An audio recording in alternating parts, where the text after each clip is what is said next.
O que é saúde para você? Sejam todos bem-vindos e bem-vindas. Eu sou a Rafa Brandão. Eu sou a Edma Alves, somos profissionais de educação física e esse é o Talk da Saúde. Um lugar para conversas que ampliam a sua visão sobre o que é saúde.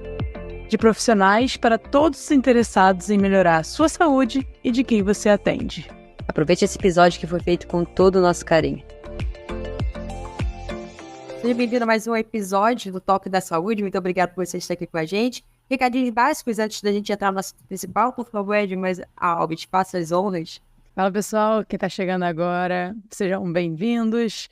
Esse é o Talk da Saúde. A gente gosta sempre de lembrar que você pode ajudar o nosso trabalho de uma maneira bem fácil. Basta você seguir a gente na plataforma que você está ou nos vendo ou nos ouvindo e avaliar o episódio. Quando você dá 5 estrelas ou dá um like, a plataforma entende que você gostou desse conteúdo e ela recomenda para mais pessoas. Então é um jeito bem simples, grátis de ajudar o nosso trabalho. Bem fácil, a gente pede que vocês façam isso sempre. Quem já está aqui mais tempo, já sabe, compartilha também com quem você acha que vai ajudar esse conteúdo. Se você gosta de um conteúdo mais organizado, o lugar que você tem que visitar é o nosso site, talkdasaude.com.br. Lá você tem tudo organizado por nossos pilares, então bem-estar físico, espiritual, ambiental, você vai achar todos os episódios. Lembrando que são mais de 170 episódios que tem lá, tudo bem organizado, você vai achar de uma maneira bem fácil. Inclusive um outro episódio com essa nossa convidada, né, Rafa? É isso, galera. E nós temos dobradinha aqui no Talk da Saúde, hein? Para falar desse assunto, ela vai se apresentar já já. A gente buscou um assunto que muitas pessoas evitam falar, mas é de extrema importância. E espero que você esteja preparado aqui para ouvir uma certa filosofia com aquela pitada também de ação. Então, além da gente filosofar, falar sobre finitude, falar sobre morte, falar sobre questões que guiam a nossa vida, o que a gente evita, por que a gente evita, a gente também vai terminar o episódio tentando ajudar essas pessoas a colocar tudo isso em prática, né? Principalmente se você é da área da saúde, se você não é da área da saúde. Mas sem mais delongas, Edma, vamos entrar logo no nosso episódio, que eu tô bem ansiosa para falar sobre ele. Então, Júlia Farias, por favor. Faria. Eu sempre falo Farias, cara. Muito obrigada por você estar aqui com a gente mais uma vez. E, por favor, para quem não te conhece, quem ainda não ouviu o podcast que a gente já fez aqui, que, por favor, vá lá que vale muito esse episódio. Se apresente para as pessoas e já emenda, Ju. Por que você acha que é importante a gente falar de finitude? Bom, eu sou Júlia Farias, sou médica paliativista, eu tenho formação, na verdade, em clínica médica e depois eu resolvi fazer cuidado paliativo. Trabalho com todo tipo de paciente, principalmente pacientes oncológicos, mas tem de tudo, tem os não oncológicos também. E a importância de falar sobre finitude, para mim é muito óbvio. Depois que eu comecei a trabalhar com isso, eu penso que a finitude é o nosso caminhar desde que a gente nasce. É a única certeza que a gente tem é que a gente vive para morrer. Então, não falar sobre finitude é fechar uma cortina de algo que precisa ser olhado, mas que muita gente evita falar disso como se isso nunca fosse acontecer, como se isso nunca fosse chegar. Quando, na verdade, saber que a finitude está aí para todo mundo, eu encaro como uma grande dádiva, é uma grande oportunidade da gente refletir sobre ela enquanto a gente está aqui. Legal. Antes da gente entrar mais a fundo nesse assunto, eu fico bem impressionada com a quantidade de pessoas que não sabem o que significa cuidados paliativos. Seria legal se você explicasse para a gente antes da gente entrar nisso? Sim. É importantíssimo, porque existe um estigma de que cuidado paliativo é para cuidar só de paciente que está morrendo, né? Então, muita gente até faz assim com a cabecinha e uma carinha triste quando eu falo que eu faço cuidado paliativo, como se fosse trabalhar com um grande sofrimento o tempo todo. E, na verdade, a gente cuida de pacientes que têm algum diagnóstico de uma doença incurável, potencialmente ameaçadora da vida, desde o seu diagnóstico, então, independentemente se esse paciente ainda vai receber tratamento ou não, para ajudar no controle dos sintomas, para ajudar nessa trajetória, no planejamento desse paciente, não só no planejamento terapêutico, medicamentoso, mas principalmente no olhar para a qualidade de vida. Porque se você tem uma doença que você sabe que ela está ali e ela não vai ser curada, A grande pergunta é: o que podemos fazer, então, frente a esse diagnóstico? Como podemos olhar para a nossa vida agora e tirar dela o melhor, né? E ter um apoio de um profissional do cuidado paliativo ajuda esse paciente a olhar por outros prismas, né, para a sua própria vida e não só concentrar na tristeza de ter um diagnóstico de uma doença ruim, porque o paciente é muito mais do que isso. Então, o cuidado paliativo, ele tenta olhar o paciente de uma maneira mais integral, considerando o seu psicológico, seu físico, seu emocional, seu social, tudo isso. Essa ciência, ela é nova, Júlia? Mais ou menos. A precursora disso tudo veio na década de 60, lá na Inglaterra. A gente tem o cuidado paliativo no Brasil há muito, muito tempo, só que há pouquíssimo tempo a gente começou a olhar com mais carinho para ele. Então, pode-se dizer que é relativamente novo e que o conhecimento está crescendo cada vez mais. E se a gente parar pra pensar, isso aí deveria ser feito a vida inteira das pessoas, né? Sim. Todo mundo adoece, né? Eu imagino que a doença, realmente, saiu o olhar da saúde integrada e ficou só na doença do paciente, olhando ele como ele sendo a doença dele e alguém deve ter levantado a bandeira de, galera, não vou fazer isso. Mas...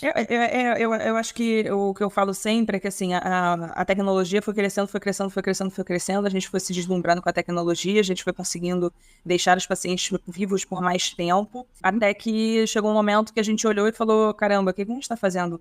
Será que a gente está ajudando? Será que eu estou trazendo de fato qualidade? Porque a gente parou de olhar qualidade e a gente começou a olhar só aquele maquinário, só coração batendo, respiração e ponto. E deixou de olhar para o ser humano em volta daquela máquina toda, né? Perfeito, legal. Vai muito de acordo com o que a gente pensa, né, Edma, com relação ao viver. Viver mais não quer dizer viver melhor.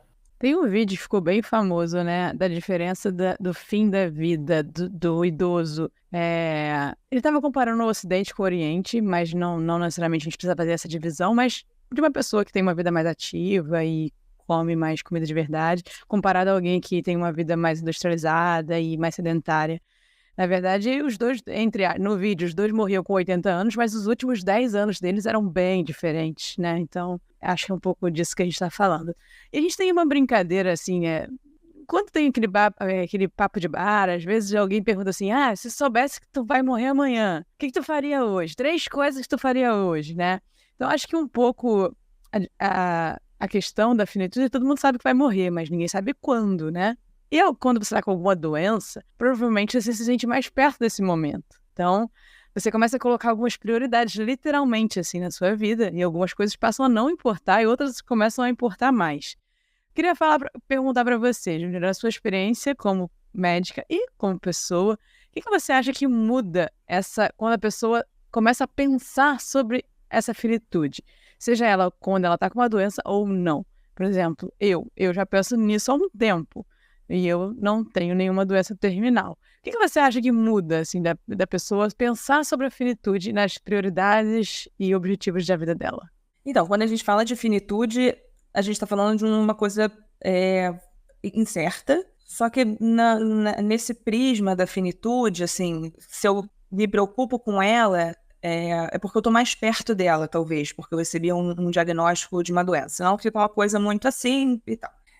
E por que é importante a gente sempre pensar nela e não só quando a gente tem esse diagnóstico? Porque se a gente não pensar nela durante a nossa vida, com carinho, abraçar que isso é o nosso caminhar, isso faz parte da nossa vida, porque independentemente da sua crença religiosa, filosófica, todos morrem, todos, 100% das pessoas. Se vão reencarnar ou se o espírito vai para outro lugar e só o corpo morre, tanto faz. Mas o corpo físico, ele morre. Então, a gente não falar sobre isso faz com que quando a gente é obrigado a pensar nisso, ou seja, quando eu sou confrontada pela realidade, quando essa finitude vem para mim, mesmo sem eu querer, através de um diagnóstico de uma doença, eu tenho menos tempo para viver minha vida, talvez eu tenha menos vitalidade para viver e fazer as coisas que eu quero fazer, porque justamente nesse momento eu vou citar minhas prioridades e talvez elas sejam muitas.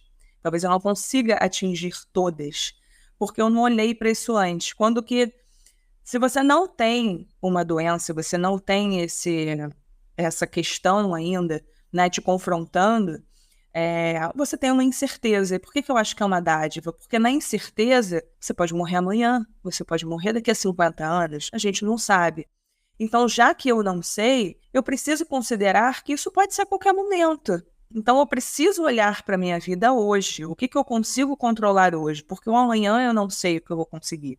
Mas quanto mais coisas eu puder olhar sob a ótica da prioridade, do que eu tenho que priorizar, o que é realmente importante para mim, o que eu gosto, o que eu estou fazendo para mim e não para o outro, né? O que eu de fato quero e não a sociedade me impõe, o né, essa vida que a gente leva muito corrida, principalmente hoje, que a gente não consegue parar para prestar atenção em nós mesmos. Se a gente consegue fazer isso, mesmo que seja paulatinamente, aos poucos, na hora que eu estiver de fato confrontada por essa realidade, eu vou receber ela mais tranquilamente. Eu vou olhar para a minha vida com mais carinho. Eu vou falar, bom, tudo bem, se eu tiver que morrer nesse tempo de prognóstico que me deram, tudo bem, eu sempre vou ter prospecções, eu sempre vou ter projetos, eu sempre vou ter desejos. Enquanto a pessoa sobreviver, ela vai querer fazer coisas.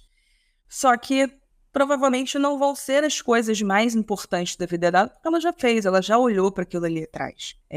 Então, eu acho que a gente esperar, né, a gente viver a nossa vida muito mecanicamente, como a gente tem feito, traz isso. Na hora que a gente é confrontado, a gente vem com aquela enxurrada de coisas, de arrependimentos e de se eu tivesse feito, e se eu tivesse olhado diferente, se eu tivesse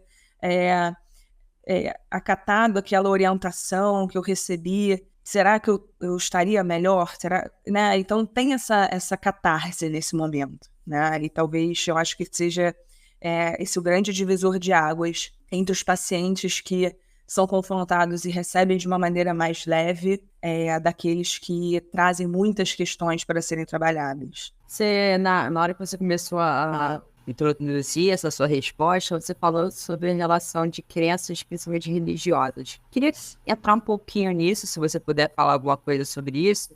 Em relação às crenças, como é que elas podem influenciar na escolha das pessoas e como é que você lida com isso? Como é que isso entra em conflito com propósito, com missão? Porque eu imagino que a religião é muito conflituante em algumas abordagens, né? Como é que funciona isso? Então, a primeira coisa para se fazer um bom cuidado paliativo é tirar as próprias crenças da sua perspectiva, né? Não é sobre mim, não é sobre o que eu acho, é sobre o outro, é sobre o meu paciente ou a sua família. Então, eu posso acreditar em duendes, em um Deus que salva todo mundo na vida eterna, mas não é sobre mim.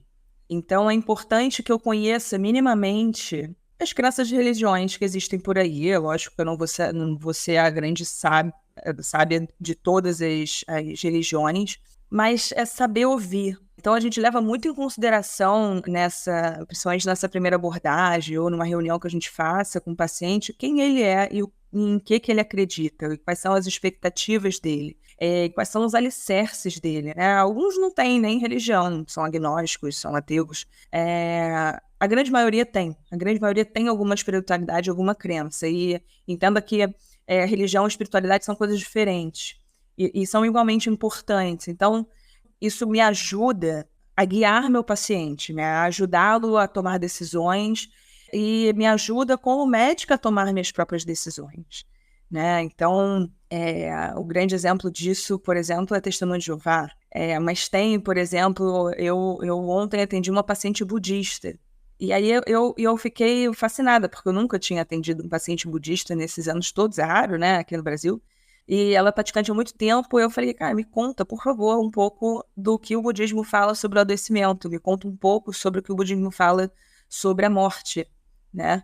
E ela me contou, e aí você vê como ela enfrenta isso tudo, né? Isso te ajuda também a conversar com essa pessoa, você entrar, eu preciso saber entrar nesse universo, e não trazer o meu paciente para o meu universo, para o que eu acho, né?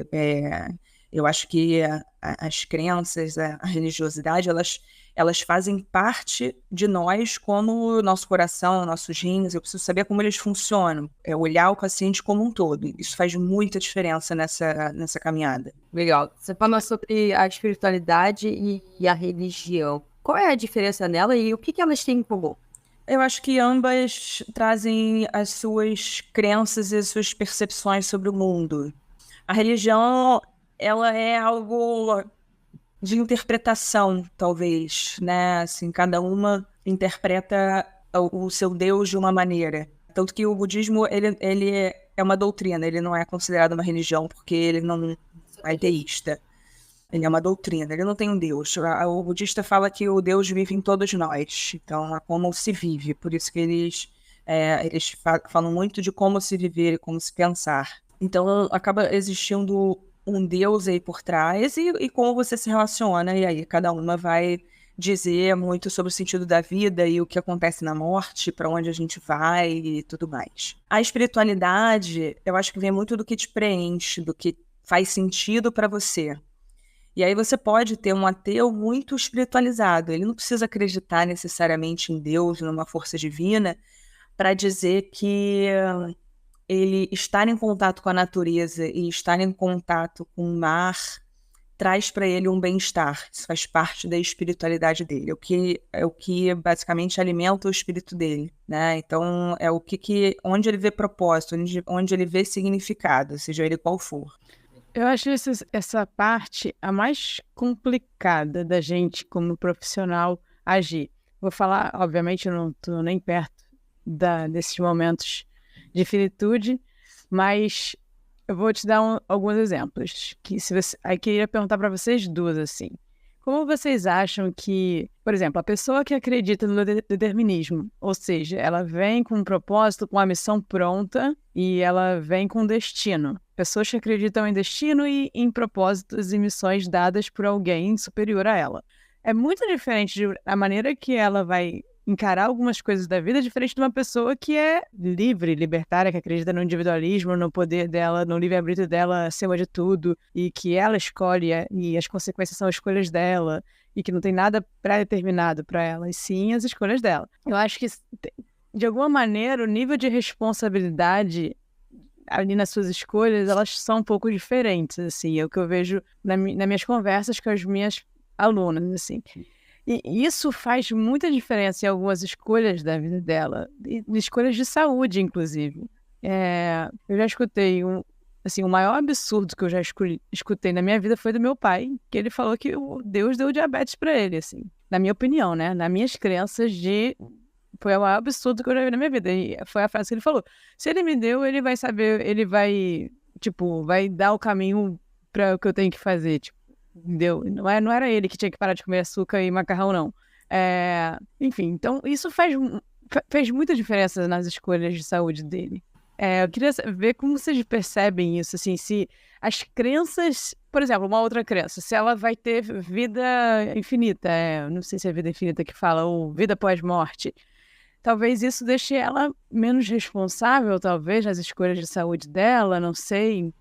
Você já fizeram algum link de crenças com escolhas de saúde práticas, assim? Vocês percebem? E isso é uma coisa que me dá muita curiosidade e eu percebo a diferença em pessoas que são mais autorresponsabilizadas e pessoas que têm características mais deterministas e de religião, assim. Primeiro que, assim, delegar a responsabilidade é maravilhoso, né? É muito confortável você não olhar para si mesmo e entender que você tem culpa no cartório. É bom isso, esse sentimento de eu não tenho culpa de nada, isso está acontecendo comigo porque é um castigo de Deus, ou porque é um mal olhado de alguém colocou uma praga em mim, né? E aí você pode ter um sentimento de revolta nisso tudo, porque você não é responsável por aquilo, porque que você está merecendo aquilo, você é uma pessoa tão boa e tudo mais. Pode ter um sentimento de conformismo nisso. É isso estava no meu caminho, isso era para me acontecer, era o meu destino, então tudo bem. Um conformismo que pode te ajudar no enfrentamento. E eu acho que faz toda a diferença isso, assim, isso é muito individual. A forma, dentro da mesma religião e das mesmas crenças, muitas vezes, a interpretação muda, é tudo uma questão de interpretação. Eu falo muito isso, assim, religião é uma questão de interpretação. Eu vejo, dentro do espiritismo, é muito fácil trabalhar com os espíritas, né? Costuma ser mais fácil. Eles entendem que existe vida, que o espírito está aqui para se elevar, que ele precisa passar por isso e tal. Então, eles encaram o sofrimento de outra forma, a grande maioria. Ao mesmo tempo, tem pessoa... Aí você acha, então todos vão falar no mesmo discurso, que também não faz sentido você manter aquela vida, aquele corpo vivo, a qualquer custo, né? Já que aquele espírito talvez já não esteja ali, né? Aquele sofrimento não faça mais sentido. E não, tem gente que fala, não, essa caminhada dele, essa jornada dele, a gente não pode limitar nenhum suporte, porque ele tem que viver até quando o corpo dele aguentar. E tem outros que falam, mas até quando o corpo dele aguentar, por isso que essas máquinas não fazem sentido. Então, dentro do mesmo ótica, do mesmo prisma, tem interpretações diferentes. Então, a gente vai ver muito isso, assim. A pessoa pode ser determinista ou pode ser do livre-arbítrio. A querida do livre-arbítrio, não, eu sou responsável sim e tal, ela pode encarar isso como um arrependimento ou se autorresponsabilidade e falar, não, é isso, eu fiz essa escolha consciente, eu sei o que eu fiz e eu fiz sabendo, eu fumei sabendo que eu corri o risco, mas eu estava sendo feliz fumando. Que bom, cara, vamos encarar isso. Então tá bom, essa é a sua jornada, né? São os seus ensinamentos, os seus aprendizados. O sofrimento é individual. Então, a forma como você vai encarar essa doença, a forma como você vai encarar esse sofrimento, diz muito sobre você, é a sua jornada. Então, a gente não vai julgar como pô, mas olha só, ela fumou 60 anos e agora tá chorando porque tá com câncer de pulmão. Cara, é um sofrimento, né? Será que ela estava tão consciente assim? Será que esse livre-arbítrio...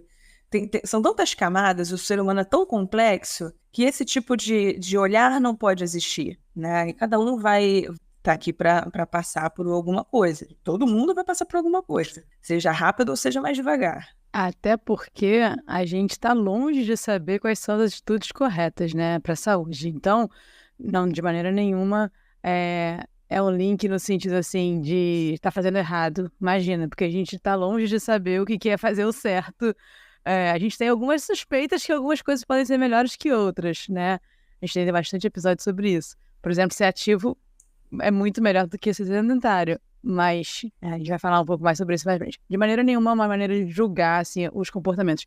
Mas eu vejo esses links um pouco... E olha que a minha amostra é bem pequena ao longo dos meus anos, assim, né? Sei lá, se eu atendi 200 pessoas ao longo da minha carreira, de forma individual, que eu pudesse ter esse papo profundo, assim. Mas eu vejo esses links de a pessoa ter escolhas... É engraçado como a autorresponsabilidade, vocês ter menos vínculos religiosos e espirituais, no sentido de determinar esse destino para alguém, faz você ter melhores escolhas. Te dá uma responsabilidade melhor na saúde do dia a dia, sabe? É um link que eu faço, assim. Não sei se a Rafa já pensou sobre isso, teve curiosidade de fazer esses links. Respondendo a tua primeira pergunta, com relação eu nunca atendi ninguém, eu nunca presenciei ninguém muito extremo, né? Ou com uma fé inabalável que coloque realmente como por causa do seu pai. E ninguém... Nunca fui nos extremos, então, cara, eu nunca fiz isso, ninguém nunca parei a pensar nisso até vocês falarem, realmente. Fiquei curiosa agora, você vai... Quando alguém falar, tu vai... Vou observar bastante agora, né? Agora tudo vai acontecer para que isso esteja em xeque, né? Então, é sempre assim. Mas vou falar entrar um pouquinho no medo da morte, Julia. Por que as pessoas têm tanto medo de morrer? Vocês perguntam isso para elas? Na verdade, a conclusão que eu sempre chego é que o medo não é da morte. O medo é do processo de morrer. O medo é do deixar de viver. E aí eu acho que entra muito nessa questão, assim, quando você vai deixar de viver, né, que é um processo, né, a morte é um processo, né, porque o morrer é muito rápido. Você morreu, você não tá mais aqui, não dói, não vai te causar sofrimento. O que causa sofrimento talvez seja o processo. Eu acho que o medo é do processo, é do saber que este momento de finitude em que você vai deixar de viver vai acontecer. E aí eu acho que o grande medo é exatamente essa reflexão. Caramba, eu não vou ter tempo de fazer tudo o que eu quero. Eu vou começar a refletir sobre como eu vivi. E isso é amedrontador, porque se você nunca olhou para como você vive, e a esmagadora maioria não olha, você saber que agora o seu relógio está girando e você sabe, porque estava girando sempre, mas agora você sabe, agora você foi confrontado por essa realidade, você foi obrigado a olhar para você, para olhar para sua vida, você tem medo. Porque você tem medo do incerto, você tem medo do sofrimento. E aí, quando eu exploro isso, a resposta é: eu tenho medo de sentir dor, eu tenho medo do sofrimento, eu tenho medo de fazer a minha família sofrer, eu tenho medo de ficar dependente de alguém. O medo gira muito em torno do que vai acontecer no processo, né? E não do processo em si. Porque eu acho curioso a gente ter medo de morrer se a gente já sabe que isso vai acontecer, né? Nossa vida vai acabar, isso é um fato. Então, assim, por que a gente tem medo disso, gente? Agora, tudo bem, se você está preocupado com isso, reflita. Por que você tem medo de morrer amanhã? Eu não gostaria de morrer amanhã de jeito nenhum, porque eu tenho tanto projeto, tanta coisa para fazer. Também não. Joga isso pro universo.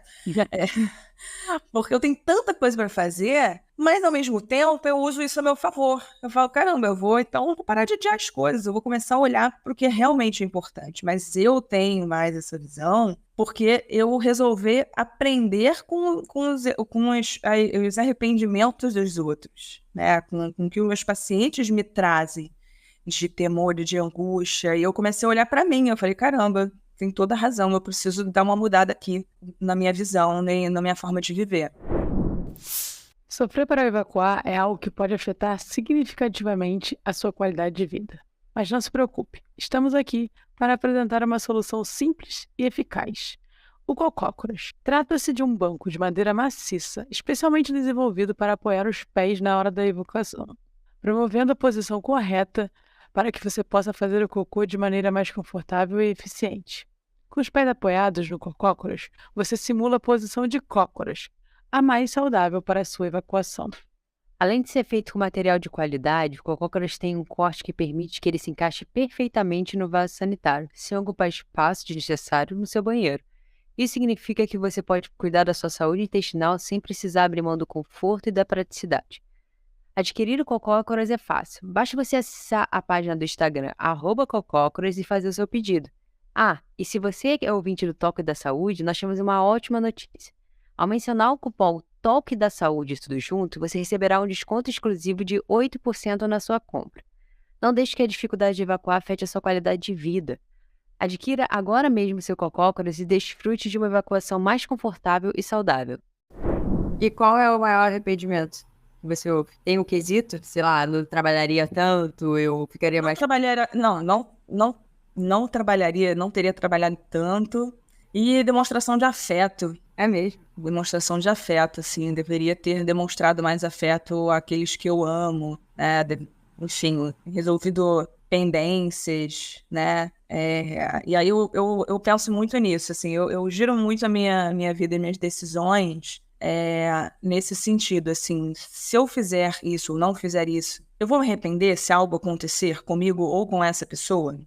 Se eu tiver uma notícia muito ruim, né, amanhã ou daqui a alguns dias, eu vou... Que tipo de arrependimento eu vou ter? E aí, se eu tenho essa resposta, eu já tento mudar alguma coisa. É lógico que a gente nunca vai conseguir fazer tudo que a gente quer. A maioria precisa pagar boleto, precisa trabalhar, precisa fazer coisas que a gente não gosta. Isso também faz parte da vida do amadurecimento. Mas nem tudo é sobre isso, nem tudo é sobre fazer o que a gente não gosta e nem tudo é sobre agradar o outro. E muito desse arrependimento vem disso. Eu queria ter feito mais coisas para mim e não para agradar os outros. A gente vive muito assim, né? Para agradar os outros. Não sei. Não, isso sim, não é sobre... É porque eu parei de uma coisa. Não, isso... Estou esperando isso. Não, mas hoje em dia é bem menos, mas... O que eu tô pensando aqui você falou sobre o desejo, né, da vida, assim. Acho que isso, obviamente, muda muito ao longo do tempo. Você vai conquistando as coisas, vai fazendo as coisas, você vai mudando os desejos. Mas eu não sei se é tão claro. Se todas as pessoas têm esse desejo todo pela vida, sabe? No sentido de de desejar, de ter objetivos mesmo, se isso é tão claro para a maioria das pessoas. Vocês veem isso sendo bem claro, tipo assim, as pessoas expressam seus desejos de uma maneira muito clara. Não estou falando no final, gostaria de ter feito, mas assim, no presente. Aí vamos falar um pouco sobre viver o presente. Hoje, é bem claro para a maioria das pessoas que vocês conhecem que os desejos dela, assim, as prioridades, tipo, quero muito fazer isso. Eu não vejo isso tão claro na maioria das pessoas. A grande maioria não olha. Essa questão. A gente está vivendo uma vida muito mecânica. A gente acorda, a gente toma café, a gente vai para o trabalho, a gente volta, a gente tenta fazer uma coisa boazinha ali, mas a gente não tem constância porque a gente tem que fazer outra coisa, porque a gente tem que ter o aniversário do fulano que a gente tem que ir. E a gente vai vivendo. A gente vai vivendo a nossa vida. Só que cheio de angústias, cheio de preocupação. Algumas pessoas conseguem identificar essa angústia, não sabem de onde ela vem e buscam ajuda, buscam terapia, buscam alguma forma de ajuda, né? Seja religiosa, espiritual, enfim. Elas sentem essa angústia, não sabem muito bem de onde vem, mas procuram isso.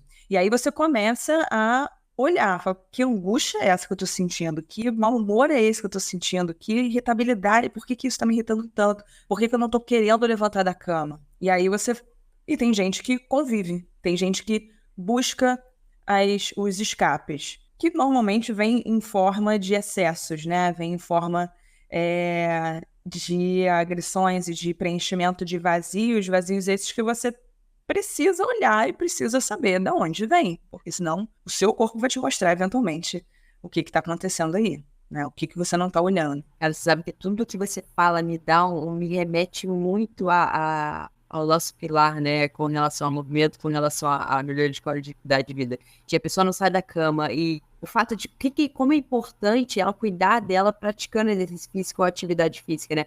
Tudo isso que você fala me vai ser muito claro para mim, tipo, começa a se movimentar, começa a se sentir capaz de fazer algumas coisas, e aí dentro disso, você vai achando que te causa prazer, você vai tendo outras vontades, você vai tendo vontade de encontrar pessoas, vai tendo vontade de encontrar pessoas para fazer certas coisas, e aí você vai buscando, porque assim, numa boa, eu não acho que tenha problema algum você não saber viver, sabe? Eu acho que hoje a gente está muito inundado de certas informações, onde a gente não sabe se aquilo ali que a gente está fazendo é porque a gente gosta ou é porque as pessoas ao nosso redor estão fazendo, sabe? Para mim não existe livre-arbítrio. A gente o tempo inteiro está sendo sugestionado a fazer coisas por pessoas, por órgãos, por tudo. Questões políticas o tempo inteiro.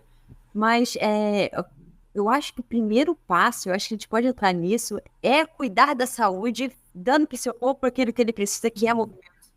Sabe? As pessoas não sabem disso, apesar de ser muito óbvio pra gente. As pessoas não sabem disso. Eu falei exatamente isso ontem, assim, não adianta a gente tentar refletir sobre quem nós seríamos se estivéssemos numa ilha deserta, sem nenhum olhar, sem nenhuma influência. Se eu tivesse nascido e vivido sozinha numa ilha deserta, quem eu seria? Eu não seria provavelmente ninguém.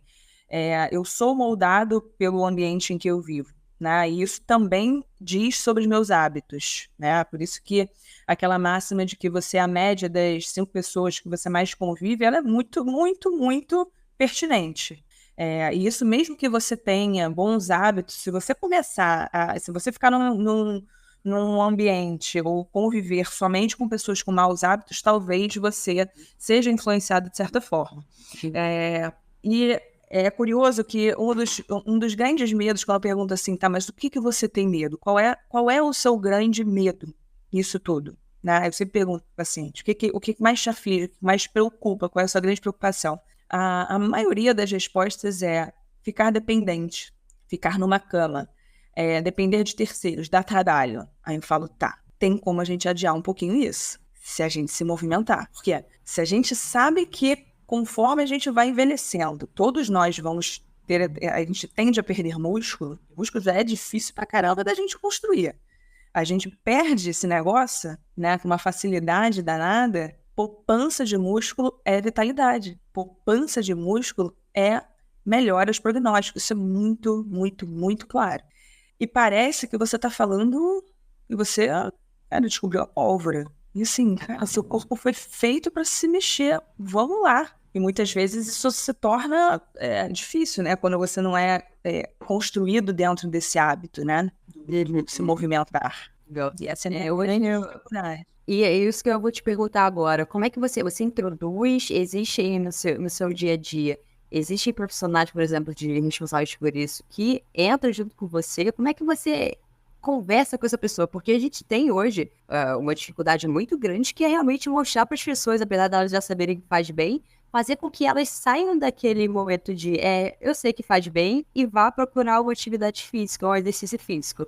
Como é que é essa sua abordagem? Primeiro que o ser humano é muito imediatista, né? Se você falasse assim, cara, você vai fazer um exercício hoje, amanhã você vai estar com mais 5% de massa muscular, todo mundo estava fazendo. Né? Assim, o ser humano, ele quer resultados imediatos. A partir do momento que você não vê resultados imediatos, você desiste, né? Ninguém tem paciência hoje para priorizar essa constância do que faz bem. Essa é a realidade. Porque os prazeres mais imediatos, eles são mais atrativos, obviamente. Então já começa por aí. E aí o cara vai olhar isso quando o bicho pegar, quando ele tiver um problema na coluna, quando ele não conseguir levantar da cadeira, que ele precisar de alguém, que ele tiver alguma doença que vai custar dele mais energia. E aí ele vai falar, ih, caraca, se eu tivesse começado lá atrás, eu estaria bem melhor agora. Mas aí às vezes é um pouquinho mais tarde. Nunca é tarde demais, mas às vezes vai ser um pouco mais desafiador. Então, eu posso dizer que, eu não vou dizer 100%, mas 99% das minhas consultas, em todas elas, praticamente, eu pergunto se o paciente faz algum tipo de atividade física.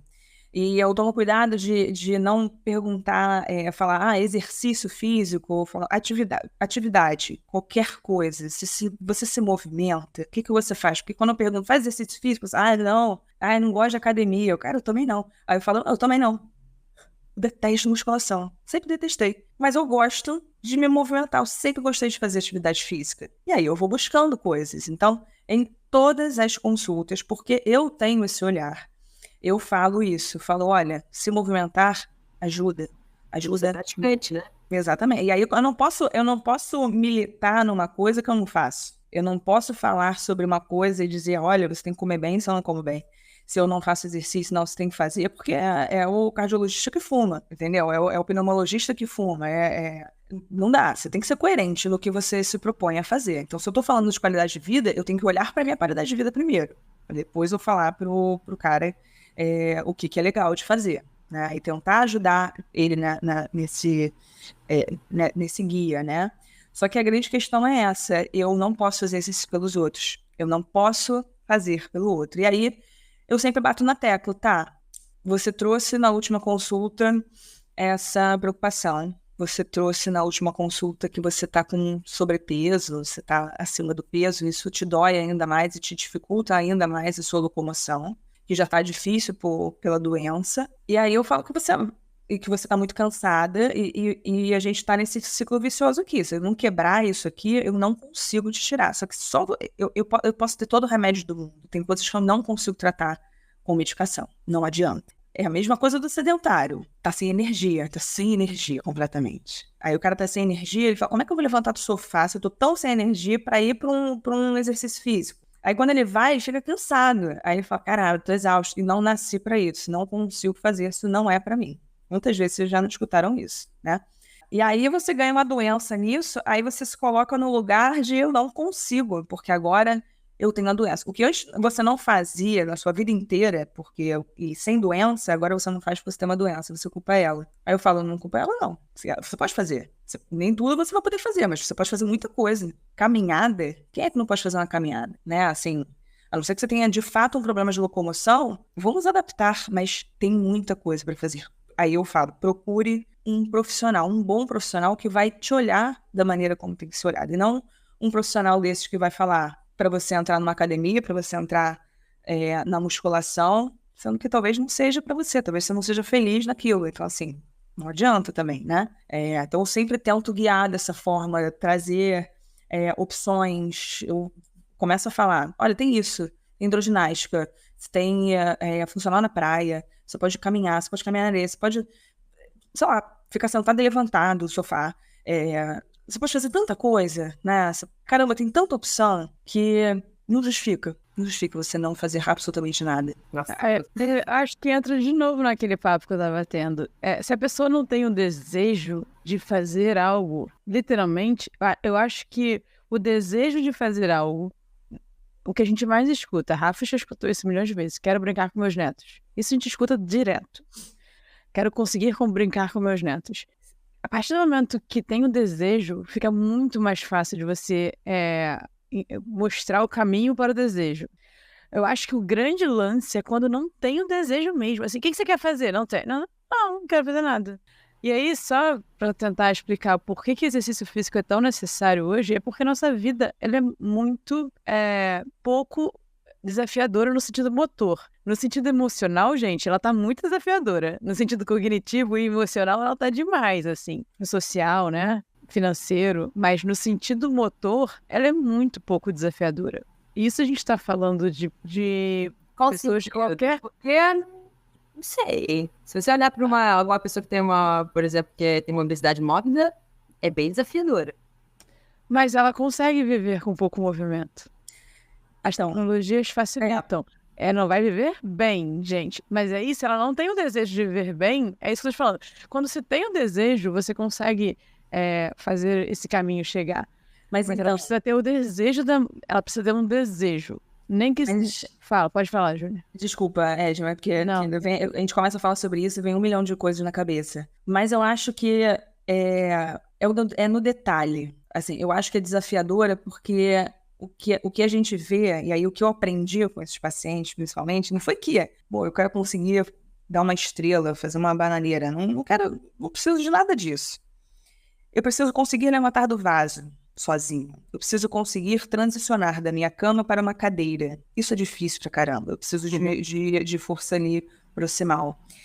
E quando isso vem, quando isso acontece, e acontece muito rápido, né? Dependendo da idade, então, a primeira coisa que se perde, aí a pessoa olha e fala assim, eu tenho desejo de levantar do meu sofá. E aí eu comecei a olhar, caramba, são coisas simples que são muito valiosas. Eu não preciso saber andar de bicicleta, mas eu preciso conseguir, muitas vezes, subir um degrau, porque eu preciso chegar em algum lugar que não tem uma rampinha para mim. Eu preciso conseguir fazer xixi sozinha. Eu preciso conseguir minimamente coçar o meu nariz. Dependendo do tamanho da sarcopenia do paciente, ele não consegue fazer isso. Ele não consegue segurar um copo, ele não consegue beber água sozinho. E aí que está o grande valor para mim do viver. É você conseguir fazer as pequenas coisas serem importantes. E é isso que eu tento falar. Por isso que eu fico falando de qualidade de vida e vamos se movimentar. Não é só para o meu paciente. É também para ele. Mas é para quem não chegou lá ainda. Porque quando você chegar, e todos nós chegaremos, a não ser que a gente morra por alguma coisa aguda, no momento que a gente chegar lá, a gente vai ter uma reserva funcional melhor. E aí a gente vai olhar e falar, ufa, bom, eu fiz o que eu tinha que fazer. Alguma hora eu vou perder. Mas eu fiz o que eu tinha que fazer, então eu tô tranquila. É diferente de você, caraca, eu não tô conseguindo. E aí você olha e fala, pô, mas quando eu podia, eu não fiz. Então acho que eu entendo isso do desejo, porque é isso, é o não olhar para si mesmo e você fechar os olhos pro que tá na sua frente. Eu lembro muito, assim, de um paciente meu que era super jovem, ele tinha 39 anos e ele era educador físico. Então, eu sou uma pessoa que tinha muita reserva funcional. E perdeu muita coisa, enfim. E aí, ele precisou fazer uma operação, foi com tracostomia, que é uma cânulazinha na traqueia para respirar. Saiu com uma gastrostomia, que é a sondazinha para alimentar no estômago. E aí, um belo dia, ele estava reabilitando, fazendo fono e tudo. E aí, ele comeu um iogurte. A felicidade dele comendo aquele iogurte, eu nunca vou esquecer dessa cena. Ele falou, eu nunca comi uma coisa tão gostosa, e é apenas um iogurte. Porque ele ficou tanto tempo sem saborear uma coisa tão simples, tão do dia a dia, que ali ele viu o real valor daquilo. E aquilo me tocou muito, que eu falei, caramba, eu não tô prestando atenção nos pequenos prazeres, né? No que é você conseguir respirar com calma, sem sentir uma falta de ar. No que é você passar um dia sem sentir dor. No que é você conseguir pentear o seu próprio cabelo. E aí eu falo, cara, eu preciso.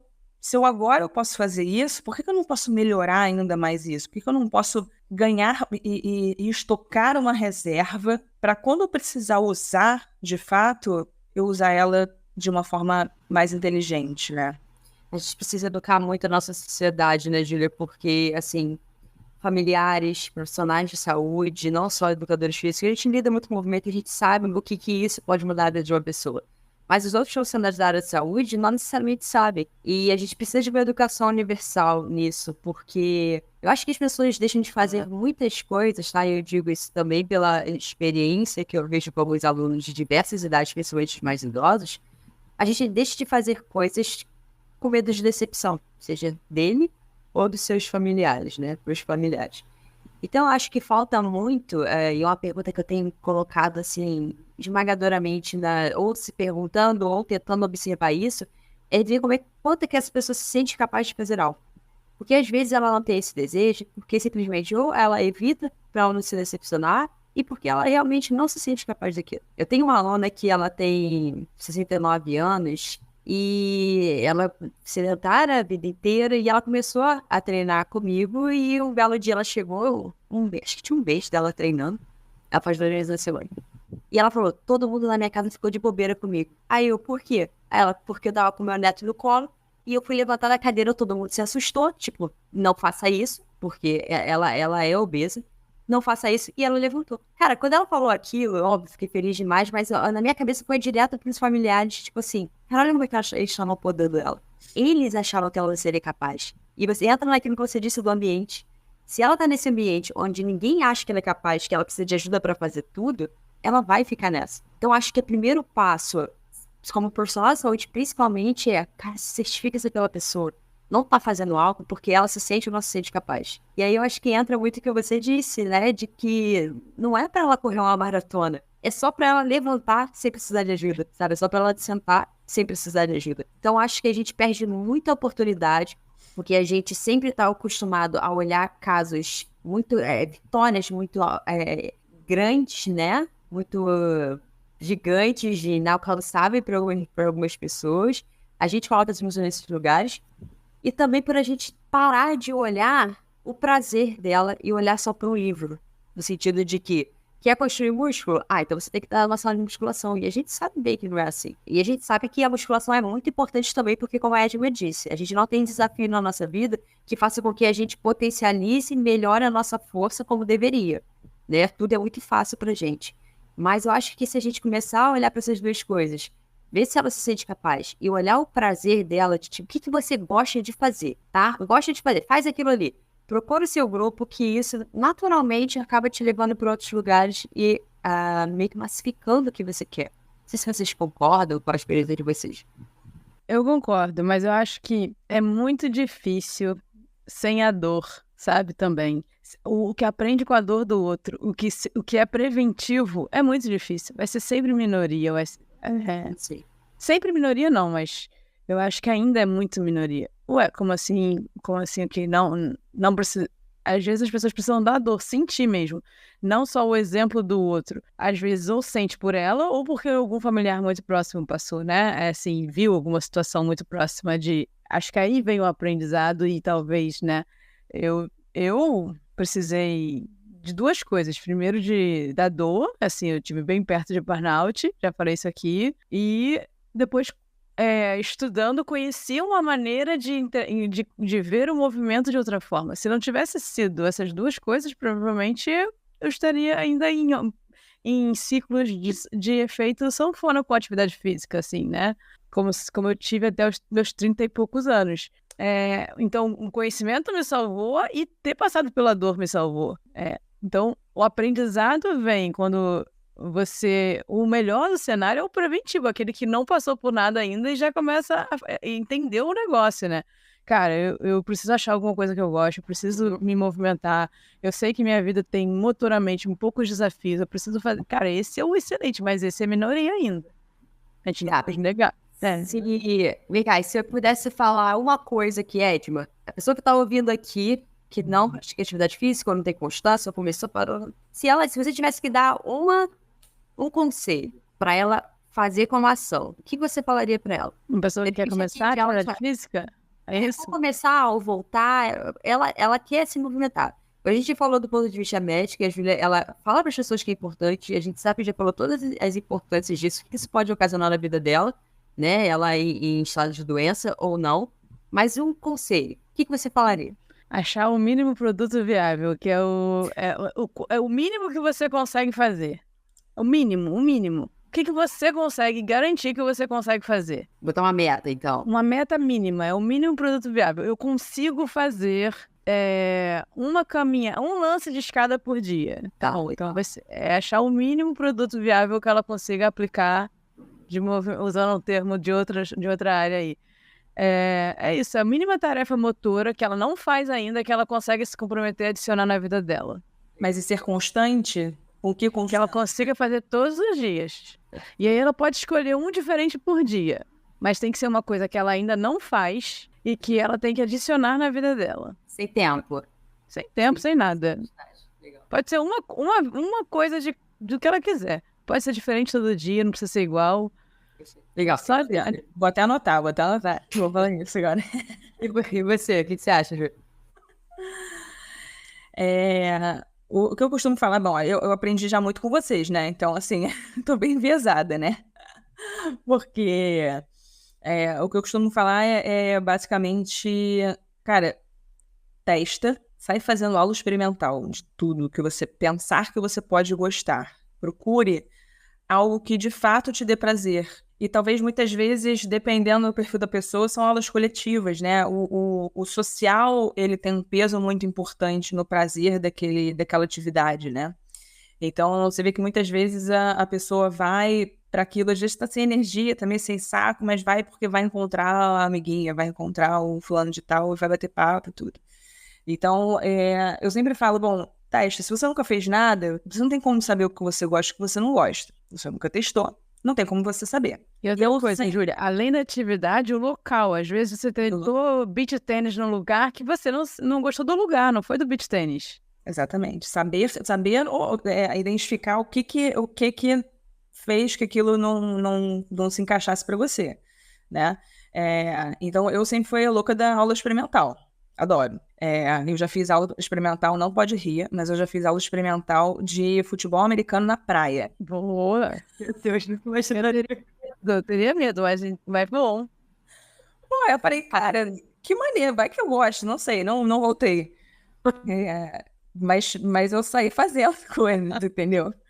E eu falo assim, cara, e aí você vai começar a procurar, tem tanta coisa, das mais comuns que você ouve por aí, das mais aleatórias, que é o futebol americano de praia, que você tem muita opção. Então, se eu falar, cara, testa. Você não é obrigado a engatar em nada e falar, cara, eu vou pagar o plano anual da academia, porque é o erro que muita gente comete. Não, eu vou pagar, porque aí eu me obrigo aí. Eu não se obriga, querida. Você vai só se eu contribuir. Você esquece que você pagou. Aí você vai ficar com mais raiva porque você está perdendo dinheiro, né? Aí você vai com raiva daquele lugar. Então, você não faça isso. E assim as academias sobrevivem.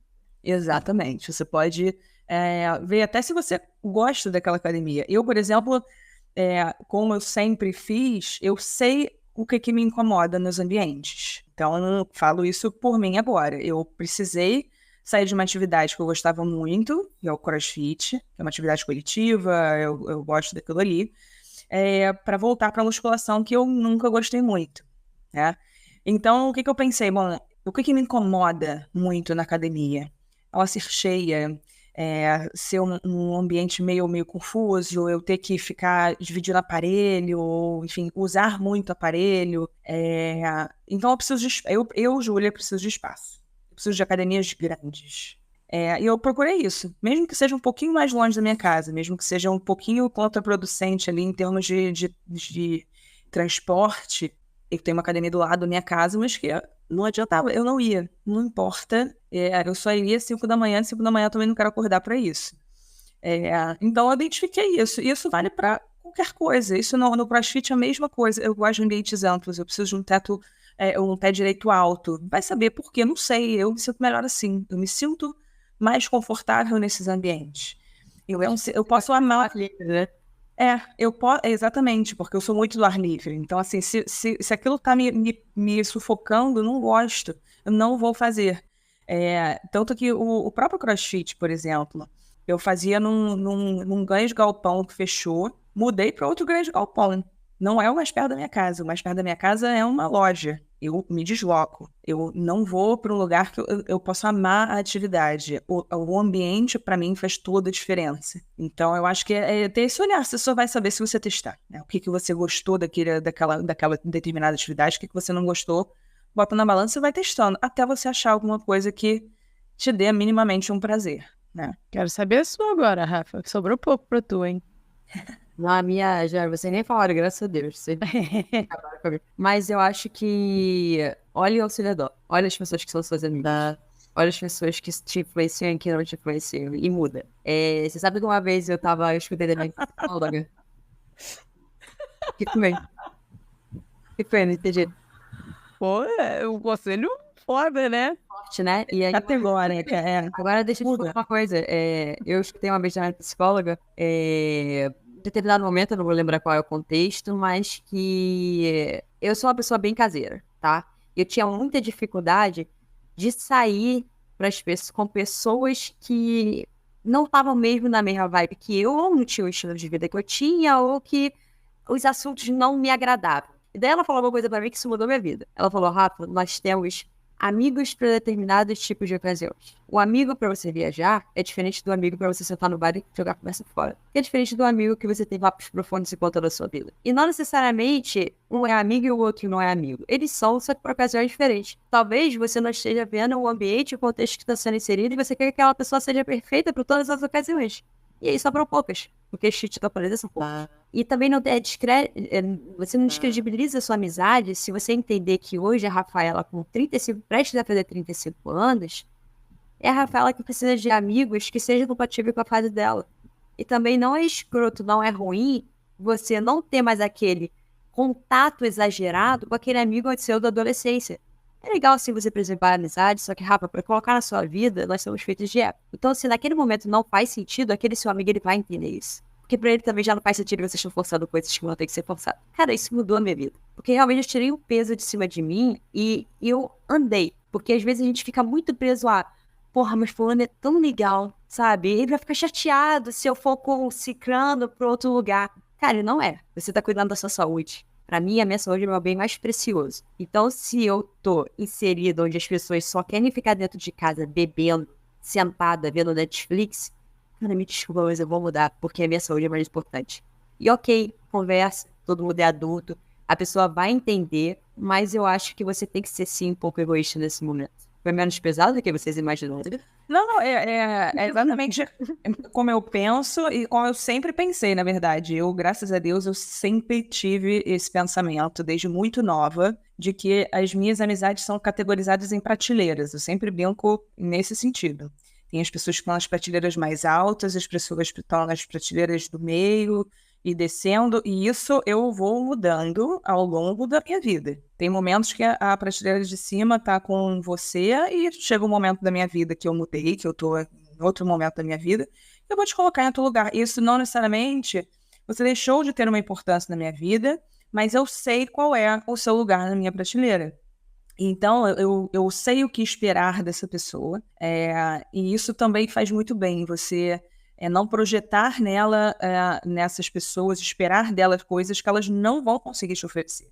E isso eu acho que é o maior valor da amizade. Eu acho que a amizade mais verdadeira é você conseguir enxergar o outro como ele é, e não como você espera que ele seja com você. E aí, a partir daí, você se adapta a ele. Então, foram pouquíssimas as vezes que eu me decepcionei de fato com algumas pessoas. Isso sempre vai acontecer. Mas pouquíssimas vezes que eu me decepcionei de fato com alguma pessoa. E eu escolho pessoas para estarem ao meu redor. Eu tenho, graças a Deus, muitos amigos. Eu escolho pessoas que estão ao meu redor que pensam basicamente parecido, que também não vão ficar me cobrando por coisas que eu não vou conseguir entregar naquele momento, ou não quero entregar. E isso é muito valioso. Então, acho que o ambiente te molda nesse sentido, e para tudo. Então, assim, quanto mais você se movimentar e mais você se entender o que faz bem para você, você vai procurar ambientes que que tem pessoas parecidas com você e isso vai crescer em você, né? E talvez você vai mudar essa ótica e você consiga mudar o seu estilo de vida também através dessas pessoas, né? Acho que é muito isso. Bom, pessoal, resumindo, escolha uma coisa que você não faz ainda, experimente aulas e busque pessoas que possam te ajudar nesse processo. É um bom resumo? Acho que sim. A minha segunda pergunta seria como continuar. Aí o exercício físico, ele é tão poderoso, física, o movimento é tão poderoso que, cara, ele vai fazer sozinho. Cara, se você tiver o primeiro benefício, quando esse benefício sair, você parar e ele sair, você já vai sentir falta desse benefício. E olha para suas funções, olha para você se sentir capaz. Ficou alguma coisa? Eu quero falar, eu quero. Eu falei primeiro. Não, então, eu só ia falar que a gente focou muito no bem-estar físico, né, do movimento e tudo, mas sempre que eu tenho um paciente ansioso ou com humor deprimido ou qualquer coisa, nem sempre é remédio que eu passo. Eu falo, o básico, primeira coisa, a gente tem que se ajudar, movimente-se. O exercício, qualquer atividade, ela tem um poder enorme de liberação de dopamina, de serotonina, de vários neurotransmissores que a gente precisa estimular nosso cérebro que está sofrendo. O cérebro também é um órgão. Então, muitas vezes a gente olha para o coração. Pô, eu tô com artéria entupida, preciso emagrecer. A gente consegue palpar coisas palpáveis, né, que são evidentes em exames. Mas a nossa saúde mental a gente não olha muito. Aí pensa, você está passando por um momento super difícil, aí você vai ficar sentado pensando nisso, né? Você não vai oxigenar esse cérebro e exercitar e mudar a sua forma, essa energia também. Isso ajuda muito. Isso já tem mais que documentado em estudos o benefício do exercício no tratamento da depressão, né? E ansiedade. Então, assim, além disso tudo que a gente falou, tem isso também, né? Tá triste, vai fazer alguma coisa, movimenta. Eu acho que vale também ressaltar duas coisas, assim, a massa muscular, né, o músculo como tecido endócrino e importante para o nosso corpo, porque ele regula muitas funções do nosso corpo, é importante a gente pensar, mas a gente tem que pensar sempre também na massa muscular como ela é uma resposta, não é ela que causa. Como assim, Edma? Ela é uma resposta do estresse que você causa no seu corpo ou das demandas que você impõe no seu corpo. Então, você não vai ter uma massa muscular grande se você não faz força no seu dia a dia. Basicamente é isso, o corpo é inteligente. A massa muscular, ela gasta muita energia. Ela não vai ficar mantendo uma massa muscular grande se você não usa, literalmente isso. Então, pessoal, quando você pensar, tem que aumentar a minha massa muscular, é isso, você tem que ter uma vida que você faça força. E se você não fizer força na sua vida, você vai precisar fazer um exercício físico que você faça força. Então, sempre muda um pouco a ideia da massa muscular como principal. Ela é uma resposta a algo que você faz. Ela é um órgão que está ali para ser mandado. Né? Ele só vai efetuar o que a gente manda. E é isso ele vai se adaptar ao que a gente manda, o que a gente faz na nossa vida. E o que a gente faz na nossa vida? Vamos pensar em movimento, né? E não em quadríceps, em bíceps, assim, que movimentos que são importantes para a nossa vida. Uma coisa que mudou, quando eu estava estudando, uma coisa que mudou minha maneira de ver é que não existe músculo representado no nosso córtex motor. Nosso córtex motor, ele tem região do corpo, articulações e movimentos guardados. Não existe representação do quadríceps no córtex motor. Então, você tem que treinar movimentos e querer fazer movimentos e aprender movimentos. E se você fizer movimentos fazendo força, você vai ter a massa muscular necessária para ter saúde e qualidade de vida. Então, pense sempre assim, que vai te ajudar também no seu processo. Boa, mas vamos partir agora então para nossas perguntas, Ed? Bora, Rafa, chegou a hora, hein? Aquela que é mais fácil de falar sobre o técnico. Muito mais fácil falar sobre cuidados paliativos do que falar sobre essas 4 perguntas. Hoje, 2024, o que é saúde para você? Saúde para mim é conseguir fazer o que eu quero. E eu falo isso, e isso me veio muito nessas 2 últimas semanas, porque eu me lesionei e me trouxe muita angústia não conseguir fazer coisas que eu gosto de fazer, e às vezes eram muito pequenas, assim. E aquilo me fez refletir, apesar de eu refletir sobre isso sempre, só quando a gente sente a limitação, a gente percebe como é bom estar com saúde, né? Então, eu entendi isso, assim. Pra mim, estar com saúde, eu consegui fazer o que eu quero na hora que eu quero. Eu tenho uma aluna que ela, toda vez que ela fica doente com resfriada, ela volta assim, ai, Rafa, me abraça. Como é bom ter saúde. Eu lembrei disso dela agora. E é exatamente isso, a gente se movimenta e a gente fica, meu Deus, como isso é bom, né? Exatamente. É verdade. E uma experiência inesquecível? A experiência inesquecível, eu acabei falando que foi esse contato com esse paciente especificamente. Ele fez muita diferença na minha vida, porque ele foi um cara que tinha tudo para ter uma revolta, assim, diante do cenário que ele que enquadrava. Ele tinha uma vida muito saudável e fazia exercício e tudo. E ele descobriu um câncer de cabeça e pescoço e tudo.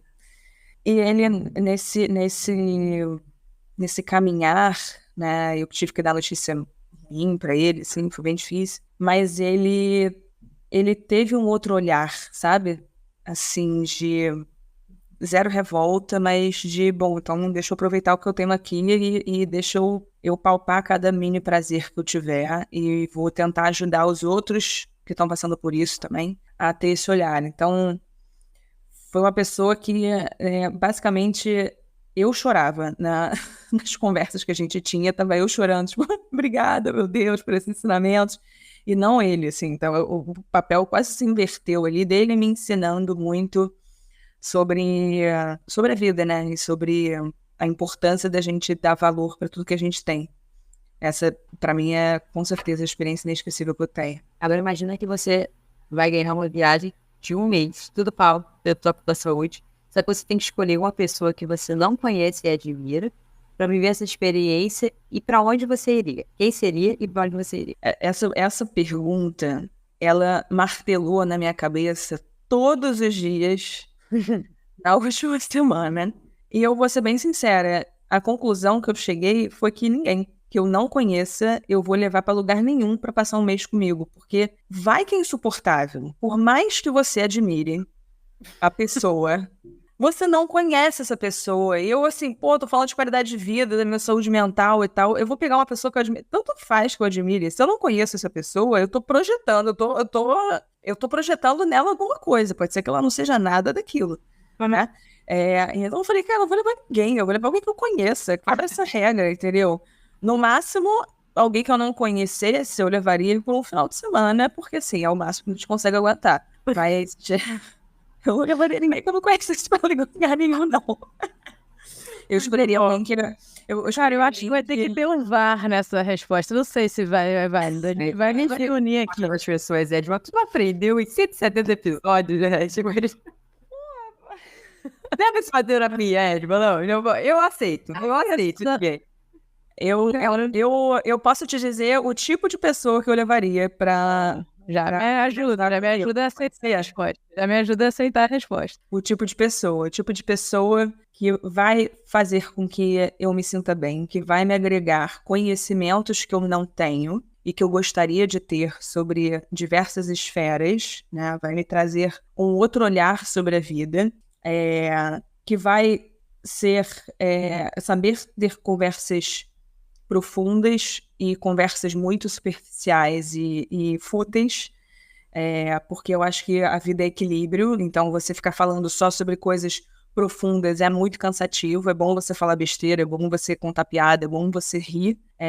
Com essa pessoa, com esse tipo de pessoa, eu conviveria um mês, provavelmente num lugar de praia, né, em uma ilha, de preferência com poucas pessoas, bem calma, né?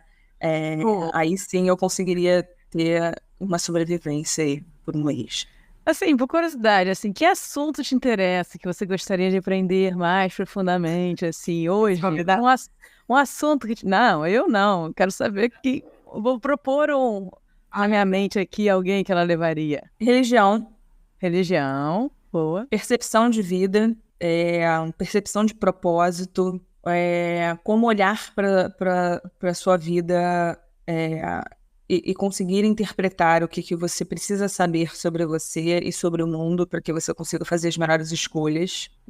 Mas eu tenho muito interesse em saber sempre, é uma coisa que me pega muito, é entender como as pessoas percebem o mundo, a vida, a finitude, a morte, a doença, o sofrimento, as alegrias, de acordo com as suas crenças. Eu falei seria que dessa talvez a pessoa. Roja Coen, tá vendo?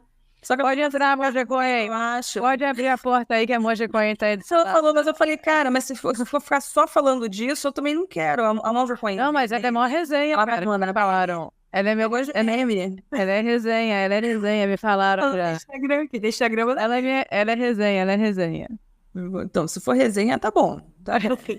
Se for pra beber uma cervejinha comigo também no final do dia, Já não cara, sei, meu cérebro vai... Depois de um mês de conversas profundas, Talvez ela beba sem água. álcool. Talvez ela beba sem álcool. Tá vendo? Aí já começa a ficar...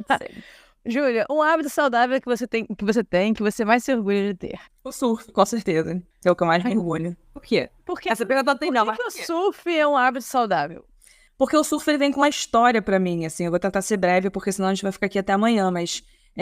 ele entrou na minha vida com uma meta que ele sempre existiu na minha vida, desde os 16 anos. Eu sempre quis surfar e eu adiei isso muito, até que no momento específico da minha vida, de muito estresse, de um quase burnout, eu falei, cara, parou, eu tenho que me priorizar e eu vou fazer uma coisa que eu sempre quis fazer, que foi surfar. E o surf me trouxe muitas coisas boas, né? Não só de energia, mas como de estilo de vida, e me possibilitou passar isso para muitas pessoas, assim. Nossa, eu sou super influencer, mas eu recebi muito esse feedback. Tem muitas pessoas que convivem comigo que foram aprender a surfar porque viram que eu estava surfando. Então, eu acho que se é uma coisa que é um hábito saudável que influencia alguém, inspira alguém, ele é a melhor coisa que você pode fazer. E o surf me inspirou, porque é uma coisa que você remete a uma juventude. Ah, eu tô velha, passei do tempo, eu não vou conseguir. Eu falo, cara, eu conseguia, pô, eu não tenho zero percepção de corporal, sabe? Eu consigo. Você não vai conseguir? Tenta. É ótimo, você vai adorar. Você vai acordar cedo, você vai ter contato com o mar. A natureza, maravilhoso. E você vai conhecer pessoas que gostam disso. Aí, Rafael. Você vai dormir cedo, né? Isso mesmo. Quando vai cedo, Pilares na saúde já estão aí, ó, dando check. acordo cedo, acordo felizona. Acorda, né, Rafa? Se eu tô viajando, acorda, né? Júlia, eu te agradeço muito a sua participação aqui mais uma vez. Cara, foi Eu que agradeço, gente. Eu que agradeço. Falar sobre isso é sempre um prazer. 70 igual Grey's Anatomy. 70 partes. Mas onde é que as pessoas te acham? Se elas quiserem entrar em contato com você, rede social, pessoalmente, como é que você... Hoje, principalmente, a minha rede social que eu alimento mais é o Instagram. É @doutora, DRA, Julia.faria. Então, doutora Julia.faria lá no Instagram. Consegue me seguir, consegue mandar mensagem, ver os vídeos que eu falo muito sobre isso, mas dou umas filosofadas, e consegue me encontrar. E muito na Praia da Macumba no final de semana. E você atende privado? Só em hospital? Ou... Atendo hospital, faço visita hospitalar, faço visita domiciliar, faço consultórios atrelados a clínicas oncológicas, consultório particular, por enquanto não estou fazendo. Estava fazendo, parei, em algum momento eu vou voltar, mas não vai ser por agora. Beleza, galera? Bom, obrigada para quem chegou até aqui. Compartilhe esse episódio com todo mundo que você conhece que vai morrer. Assim, esse assunto vai chegar em muitas pessoas. Valeu, até 15 dias. Fui!